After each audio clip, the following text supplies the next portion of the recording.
Hi hello Telangana రాష్ట్ర ప్రజలందరికీ నమస్తే, గుడ్ మార్నింగ్, శుభోదయం. ఈరోజు మన ప్రజావాణి తెలుగు దినపత్రికలోని మెయిన్ పేషన్ వార్తా విశేషాలు ఎట్లా చూద్దాం. సో దయచేసి వీడియో అందరూ లైక్ చేసి షేర్ చేయవలసిందిగా కోరుతున్నాం. వార్తా వివరంలోకి వెళ్దాం. సీఎం రేవంత్ తో ప్రొఫెసర్ అభిజిత్ బెనర్జీ భేటీ. ఆర్థిక శాస్త్ర నిపుణుడు, అర్థశాస్త్రంలో నోబెల్ బహుమతి గ్రహీత ప్రొఫెసర్ అభిజిత్ బెనర్జీ ముఖ్యమంత్రి రేవంత్ రెడ్డితో మర్యాద పూర్వకంగా భేటీ అయ్యారని మనం చూసుకోవచ్చు.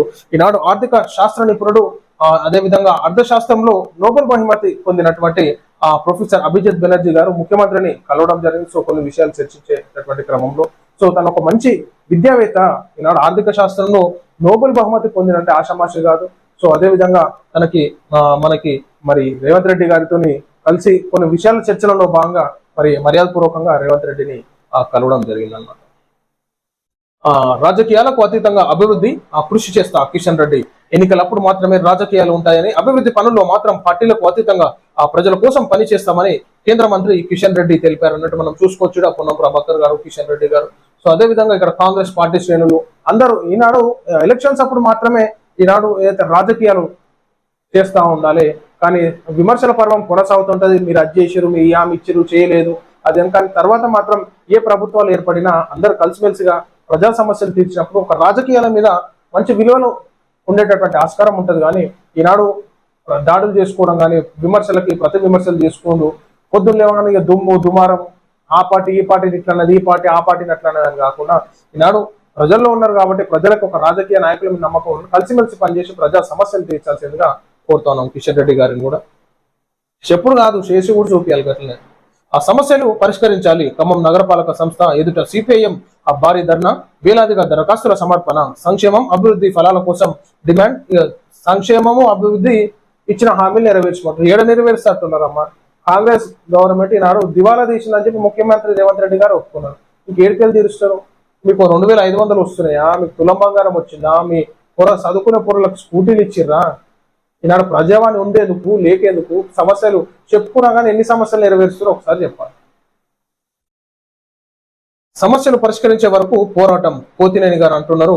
ఈనాడు సిపిఐఎం సమక్షంలో మరి ఖమ్మం ప్రాంతీయ ప్రతినిధి తమ సమస్యలు పరిష్కరించాలంటూ వివిధ పథకాల దరఖాస్తుదారుల శనివారం ఖమ్మం నగర పాలక సంస్థ కార్యాలయం ఎదుట సిపిఐఎం ఆధ్వర్యంలో పెద్ద ఎత్తున ధర్నా నిర్వహించారు. ఈరోజు చూడు ఇట్లుందనమాట. తెలంగాణ రాష్ట్రంలో ఆడబిడ్డలని ఓట్లు వేయించుకున్నారని ఆడబిడ్డలు వచ్చి రోడ్ల మీద కూర్చొని ధర్నాలు చేస్తుంది. ఈ పరిపాలన ఉంది తెలంగాణ రాష్ట్రంలో. రవాణా శాఖ బలోపేతానికి కృషి, పర్యావరణ పరిరక్షణలో భాగంగా ఈవీ వాహనాల పెంపు. మంత్రి పొన్నం ప్రభాకర్ పంజాగుట్ట నుంచి హైదరాబాద్ కలెక్టరేట్ వరకు ఆర్టీసీ బస్సుల్లో ప్రయాణం అనమాట. సో ఈనాడు మీరున్నారని చెప్పేసి తక్కువ సంఖ్యలో ఉంటారు. పొన్నం ప్రభాకర్ గారు మీరు చెప్పకుండా ఎక్కాలి. చెప్పకుండా ఎక్కితే మహిళలు ఆడ ఎంత ఎత్తులలో మొగోళ్ళకి సీట్లు దొరుకుతున్నాయో లేదో తెలుసు. కానీ మీరు ఎక్కుతున్నారని తెలిసి లిమిటెడ్ పర్సన్లు ఎక్కించినట్టు ఖాళీగా కనిపిస్తుంది బస్సు. మీరు గిట్లా కాదు, ఏదైనా పోయి కుకట్పల్లి కానో, ఎల్బీనగర్ కానో, సికింద్రాబాద్ కానో ఇట్లా జంక్షన్ల దగ్గర బస్సు ఎక్కితే అప్పుడు మీకు తెలుస్తుంది ఎట్లా ఇబ్బంది పడుతున్నారు ప్రజలని. 20 మంది మావోయిస్టుల అరెస్ట్, భారీగా ఆయుధాల స్వాధీనం. ఎస్పీ సమక్షంలో మరో 8 మంది లొంగుబాటు.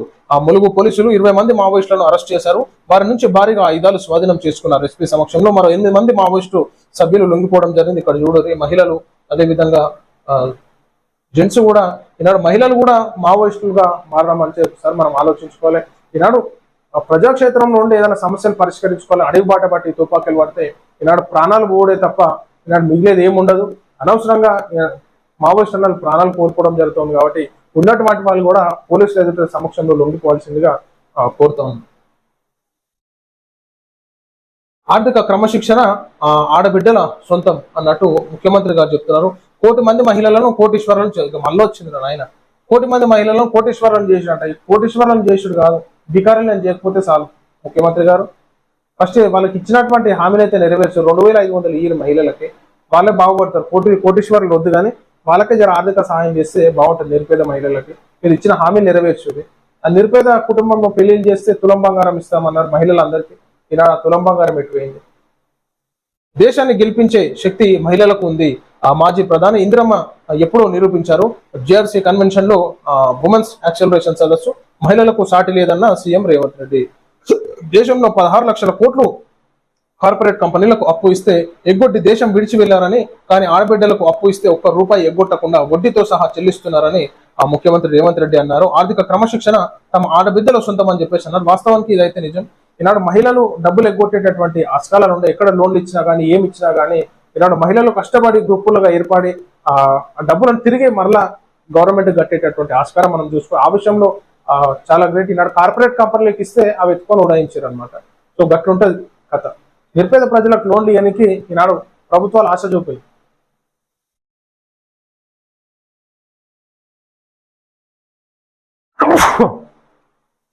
విదేశాలకు అఖిలపక్ష బృందాలు 7 పేర్లతో కేంద్రం ప్రకటన. ప్రపంచానికి ఆపరేషన్ సింధూర్ సందేశం. ఈ నెల 22 నుంచి జూన్ మొదటి వారం వరకు పర్యటన. కాంగ్రెస్ పంపిన జాబితాలో పేరు లేకున్నా శశిధరన్ను ఎంపిక చేసిన కేంద్రం. ఆపరేషన్ సింధూర్ సందేశాన్ని ప్రపంచ దేశాలకు తీసుకెళ్లేందుకు పాకిస్తాన్ కుట్రలను వివరించేందుకు దేశంలోని రాజకీయ పార్టీల నేతలతో కూడిన 7 అఖిలపక్ష బృందాలు విదేశాల్లో పర్యటించనున్నాయన్నట్టు మనం చూసుకోవచ్చు. ఏదైతే ఆపరేషన్ సింధూర్లో భాగంగా మన భారతదేశం ఏ విధమైనటువంటి సమాధానం అక్కడ పాకిస్తాన్ ప్రభుత్వానికి ఇచ్చింది, అదేవిధంగా అక్కడ ఉన్నటువంటి ఉగ్రవాదులకు ఏ విధమైనటువంటి గుణపాఠం చెప్పిందో మనం చూసుకోవచ్చు. కాబట్టి ఈనాడు మన భారతదేశం తరఫున మరి 7 బృందంగా ఒక టీం లాగా ఉండి జరిగినటువంటి ఆపరేషన్ సింధూర్ కు సో దాని క్లారిటీ అనేది, దాని బిన్నింగ్ స్కోప్ ఏ విధంగా వచ్చింది, మన ఆర్మీ జవాన్ల గురించి మనం తీసుకున్నటువంటి ఏదైతే ఆచరణ సిద్ధాంతాలు ఏ విధంగా ముందుకు పోయినాయో వివరించేటటువంటి కార్యక్రమం కొనసాగించేది. వర్షాల నేపథ్యంలో ముందస్తు జాగ్రత్తలు తీసుకోవాలి సిఎండి బలరాం.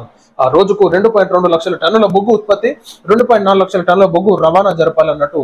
వర్షాకాలం సమీపిస్తున్న నేపథ్యంలో సింగరేణి సంస్థలో బొగ్గు ఉత్పత్తి, బొగ్గు రవాణాకు అంతరాయం కలగకుండా తగు ముందస్తు జాగ్రత్తలు తీసుకోవాలని సింగరేణి సంస్థ చైర్మన్ ఎండిఎస్ బలరాం అన్ని ఏరియాలలోని జనరల్ మేనేజర్లను కోరారన్నట్టు చూసుకోవచ్చు. అయితే బొగ్గు ఉత్పత్తి అదేవిధంగా రవాణా చేసేటటువంటి ఆ క్రమంలో ఈ వర్షాకాలంలో ఇబ్బందులు ఎదురవుతాయి కాబట్టి సో త్వరగతిన దీని మీద ఫోకస్ పెంచి ఆ పనుల్లో కూడా వేగవంతం చేయాలన్నట్టు మనకి అయితే ఎండి బలరాం గారు కూడా సిఎండి బలరాం గారు వేడుకోవడం జరిగింది. సో ఇక ఇది ప్రజలను మనం చూస్తా ఉన్నాం. ఈనాడు మన ప్రజావాణి తెలుగు దినపత్రికలోని మెయిన్ ప్యాషన్ వార్తా విశేషాలు. అందరికి సెలవు. నమస్తే.